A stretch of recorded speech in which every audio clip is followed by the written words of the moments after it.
knows parents have a lot of things to consider, but one of the biggest choices they have to make is how to transport their child in a car. Frankly, the choice of seats is bewildering, so we've teamed up with the experts at Joie to look at how you decide which car seat is right for you and your child, and more importantly, how you should fit them. Hi Damon. Hi Melody. Hi, nice to meet you. So let's start with the youngest of babies. So what car seats are there? There's a couple of options around. The most commonly used and associated with a newborn would be the infant carrier. Right. And most convenient, of course, because you can carry the child. Yeah. Can be belted, so fitted on its own in the vehicle or combined with a base. Bases can be belted or Isofix again, so it can give convenience for quick installation. But there are also other options like this one up here, which give the ability to cross over for a couple of groups, so they last for longer and of course give them better value. This one's a belted variation. There are Isofix and i-size versions of the same that again can combine the groups to continue through for longer, as well as now rotating seats like this one that give even greater convenience with regards to loading and unloading the child. Cool. So really, really good. Your other difference with these styles is they will last for longer, so it gives you the advantage of keeping the child rear facing for as long as possible to enhance the level of safety with regards to spinal development before we face the child forwards. Right. And what babies are these suitable for? Well, the most important thing to really remember on car seats is age is only a guideline. Right. So primarily it's governed between the weight or the height of the child. Infant carriers would normally be indicated to be used through till around about a year, and you'll be plus or minus from there depending on the child's weight. The most important thing to remember is when a child starts to get too heavy to carry is you can leave the seat in the vehicle and just pick the child up to move from car to home, which is the same as what you do with the static type combination seats. So these will last roughly a year. Your combination seats give you that flexibility of going up and beyond there into group 1. So they'll take you through to 105 centimetres, 18 kilos, and carry through to roughly 4 years old. The most important thing to remember really is don't rush them from rearwards facing. So trying to keep them in rearwards facing mode as long as possible before we turn them forwards. Which is what I don't think a lot of people realise. It's far safer for them to be facing rearwards than forward facing, right?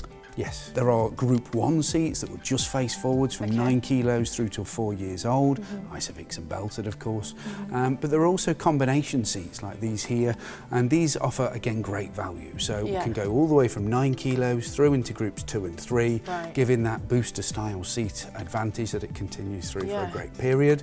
And you've got harness driven products and also shield products. Now their elements of those are generally only used in group 1, so that's roughly up to 4 years old. Then the vehicle seatbelt is used thereon. Well, what great value for money, and they last such a long time. It's perfect, right? Yes, safety isn't compromised. We've looked at some of the car seats that are available, but how do we fit them? Best bet is I'll show you in the car. Okay.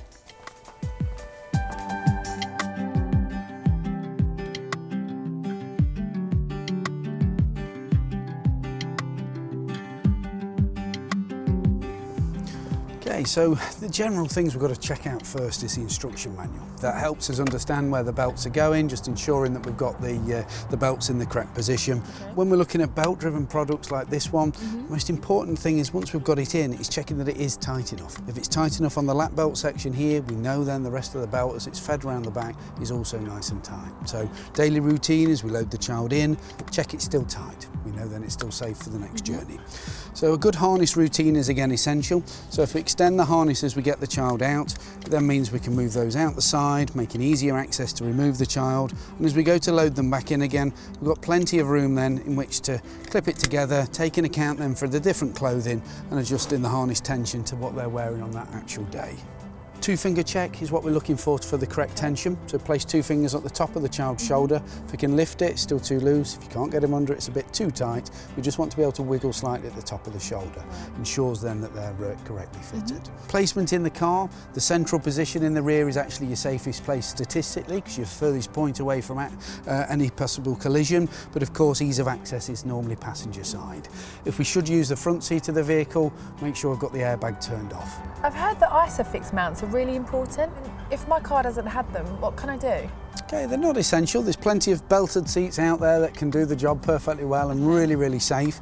Most important thing is making sure that it's installed tightly, so we can check the routine here, ensure that the locking clamps are engaged on a regular basis, and also the first time we install, we're looking to ensure that the buckle isn't bent over the framework of the seat, causing what is known as buckle crunch. Check all of those and we're perfect.